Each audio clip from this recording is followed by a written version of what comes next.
What's up, everybody? This video was supposed to be filmed before I left for the racetrack, but I came here to Richmond Raceway.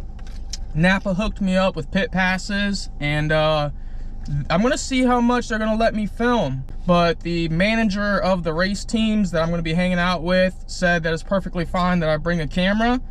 So we're gonna go in there and have some fun. It is hot as hell out here. As you can see, I'm already sweating. But yeah, hopefully we get some good footage.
I would get old.